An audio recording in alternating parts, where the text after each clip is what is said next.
Oi, eu sou o Gustavo Cunha e antes do vídeo de hoje, cara, você já ouviu aquele ditado que diz que agosto é mês do desgosto? Pois é, isso é só uma crendice popular, né? A verdade é que agosto só vira desgosto mesmo pra quem vacila na hora de proteger os seus dados online, porque, meu amigo, enquanto você tá aí de boas navegando na internet, os criminosos digitais, esses malditos, estão trabalhando duro pra transformar o seu agosto num verdadeiro inferno, né? Vazamento de senha, golpe do cartão, roubo de identidade, é desgosto que não acaba mais, mas é aí que entra o meu escudo pessoal, o meu seguro de vida digital contra esse tipo de problema, o Surfshark, o VPN que eu uso todos os dias, né? Com o Surfshark você protege todos os seus dispositivos com uma única conta. Navega em redes Wi-Fi públicas, sem medo de ser feliz e ainda fica invisível para hackers, vírus e malwares. É como se você colocasse uma capa da invisibilidade nos seus dados e deixasse os bandidos digitais falando sozinhos. E ainda tem o Surfshark One, né? Que avisa você na hora se alguma senha, login ou número de cartão aparecer em sites suspeitos, tipo um sensor de movimento ali da sua vida digital. E olha que beleza, cara, se você usar o meu link exclusivo, surfshark.com/cunha, que tá aqui na descrição do vídeo, você ganha um descontão especial de pai para filho e ainda leva 4 meses extras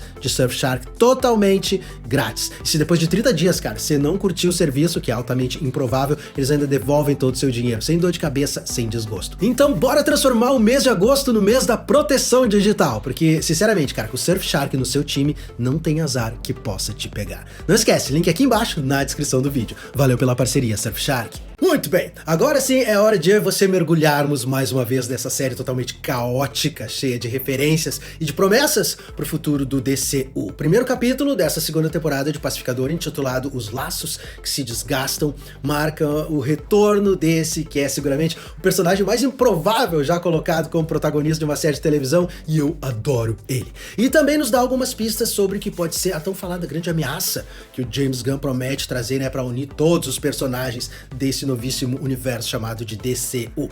Bom, já que nós falamos no DCU, vamos começar com isso, né? Em primeiro lugar, eu disse que isso ia acontecer, né? O episódio começa com um recap ali, mas não é um recap qualquer, né? Logo de cara aparece a frase anteriormente no DCU, indicando que nós estamos vendo os acontecimentos prévios que se desenrolaram nessa realidade em que quase tudo aconteceu da mesma forma que aconteceu no extinto DCEU do Zack Snyder, com a única exceção da aparição da Liga da Justiça no episódio final, né, que nessa linha do tempo ainda não foi formada. Quem apareceu foi a Gangue da Justiça, formada pelo Guy Gardner, a Mulher Gavião, o Senhor Incrível, que receberam ali o reforço de peso nesse dia do Superman e da Supergirl. Note que isso ainda não significa que esses heróis estão todos trabalhando como uma equipe coesa, né? Como nós vimos no filme de Superman, né, os heróis eventualmente se juntam para deter ameaças consideradas mais extremas. Pra ficar mais fácil de entender, cara, pensa que naquela câmara lá de desdobramento quântico, o Chris poderia perfeitamente ter aberto uma porta que levaria direto pro antigo DCU, ao invés daquela dimensão em que tudo deu certo pra ele. É assim que a gente tem que pensar. A curiosidade, no recap do início do episódio, a gente vê novamente ali a cena em que o Chris responde perguntas de crianças numa sala de aula e se gaba de ter derrotado o vilão Homem-Pipa. Sim, cara, Chuck Brown em pessoa. Pra quem não conhece, o Homem-Pipa é um dos inimigos mais absurdos lá do Batman. Recentemente, ele ganhou até uma série própria, depois de aparecer na animação da Harley Quinn na HBO Max, né? O simples fato dele ser mencionado nesse resumo já deixa claro que o personagem agora faz parte do cânone desse novo DCU e pode aparecer a qualquer momento, né? Em alguma série, em algum filme. Mas o que importa de verdade pra mim e pra você é que um elemento que era apenas secundário lá na primeira temporada se tornou o centro de toda a história nessa segunda temporada. E é claro que nós estamos falando da Câmara de Desdobramento Quântico, né? Nada menos do que uma espécie de espaço extradimensional que o pai do Chris criou e usava ali pra guardar os seus equipamentos, né? Inclusive os capacetes ali com poderes que o Pacificador usava. É uma realidade de bolso, uma dimensão paralela que pode ser acessada por uma porta onde cabem objetos enormes como armas, uniformes e até construções inteiras, né? Cada porta pode levar a um ponto diferente dentro dessa dimensão e não tem como não lembrar de Monstros S.A., né? Aquela animação que eu adoro, onde cada porta dava acesso também a um quarto diferente. Eu não me surpreenderia se o James Gunn tivesse bebido diretamente daquela fonte para criar essa dimensão de bolso. Bom, o que é realmente interessante é o fato de que nesse episódio 1 da temporada 2, nós descobrimos que não só humanos usam esse espaço, né? Um alienígena tremendamente antipático aparece ali incinerando que parece ser um tipo de gatinho, o que mostra que diferentes espécies e realidades também acessam esse mesmo condomínio dimensional. né? E se você conseguir identificar esse ET dos quadrinhos, cara, deixa aqui nos comentários quem é ele, porque eu procurei e não consegui encontrar nenhum alienígena que batesse com essa figura aí. O grande lance é que no filme do Superman, o Lex Luthor apareceu manipulando um espaço entre realidades muito parecido com esse, se você se lembra, né? Isso pode ser a ponte entre as tramas de O Pacificador e o grande arco Deuses e Monstros que o James Gunn tá montando, né? Aliás, o diretor já declarou que essa dimensão de bolso aí do pai do Pacificador dá acesso a nada menos do que 99 portas dimensionais diferentes, cada uma delas contendo uma realidade que pode ou não ser explorada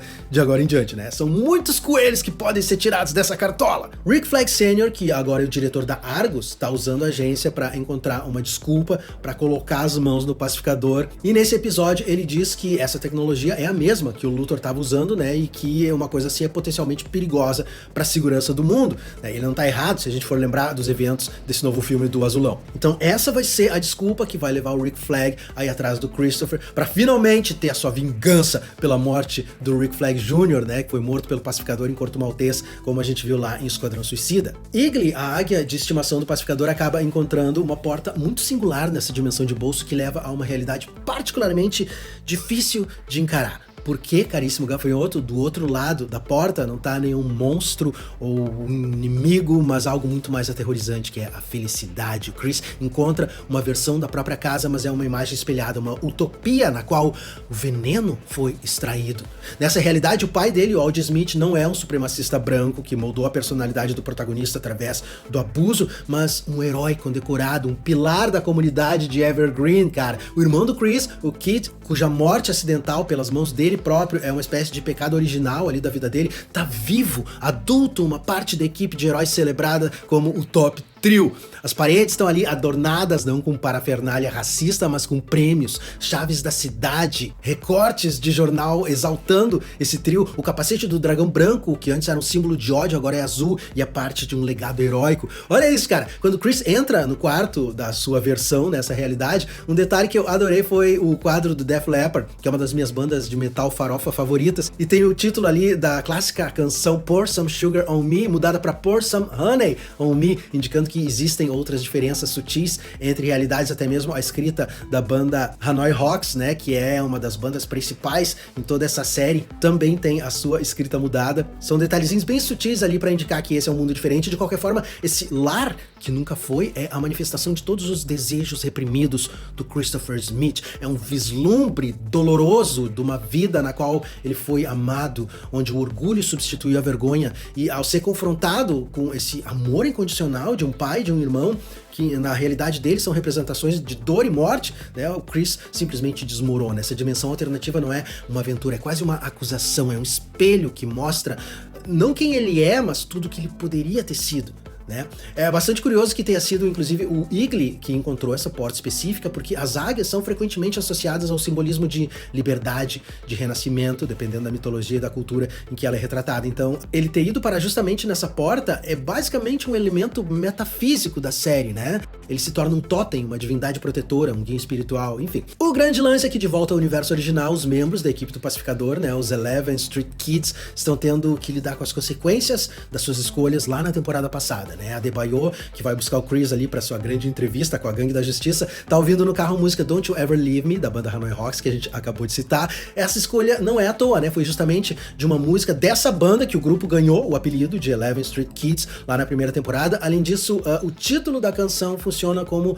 uma espécie de reflexo da situação da própria Adebayo, né, já que ela e a esposa, a Kia, estão separadas por conta das tensões criadas por esse novo e perigoso estilo de vida que a Adebayo acabou de abraçar. E já que nós mencionamos agora essa entrevista do Chris com a Gangue da Justiça, dois detalhes interessantes, né, curiosidades. A entrevista acontece numa loja de brinquedos abandonada da Crank Toys. Nos quadrinhos, a Crank Toys era uma rede de lojas de propriedade de um vilão de Gotham City conhecido como o Toy Maker. E também como uma referência a Gotham City, a gente tem essa moça chamada de Coelho Branco, que sai aos prantos ali da loja de brinquedos, né? Nos quadrinhos, o nome verdadeiro da Coelho Branco é Jaina Hudson. Ela é uma socialite de Gotham que se tornou vilã e pode se duplicar em dois seres separados, e com esse nome é claro, né, que ela também faz parte ali da gangue do País das Maravilhas do Chapeleiro Louco. Então são dois detalhezinhos ali bacanas de levar em consideração. Enfim, John Economos está trabalhando para Argus e foi encarregado de vigiar o Pacificador pelo Rick Flag, o que deixa o cara ali numa posição extremamente desconfortável, e a Harcourt tá completamente completamente perdida depois de perder o emprego na equipe da Amanda Waller, o que faz com que ela entre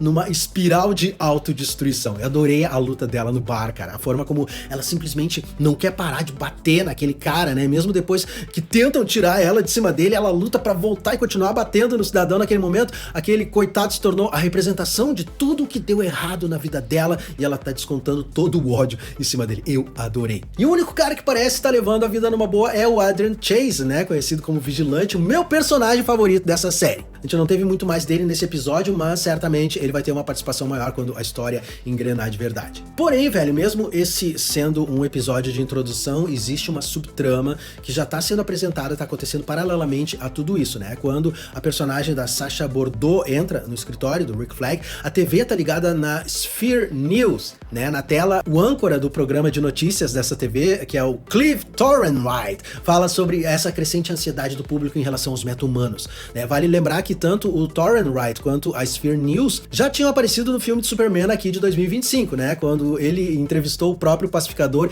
e o Lex Luthor. O canal claramente tem uma inclinação anti-meta-humanos, ao contrário do que acontece com o Planeta Diário, que é sabidamente pró-meta-humanos. A reportagem ressalta uma tendência que é preocupante, né? Um aumento de fugas em centros de contenção para meta-humanos, como o Bell Reeve e o lendário asilo Arkham em Gotham. Então esse clima de insegurança, com a população se sentindo cada vez mais vulnerável, é mais um problema ali na mão do Rick Flag. E todos esses fios narrativos, gafanhoto, a desconfiança crescente, a paranoia institucional, as fugas de supercriminosos e esses portais dimensionais convergem porque parece ser a tempestade no horizonte que o James Gunn pode estar construindo. Lembre-se de que o nome desse primeiro capítulo do DCU é Deuses e Monstros.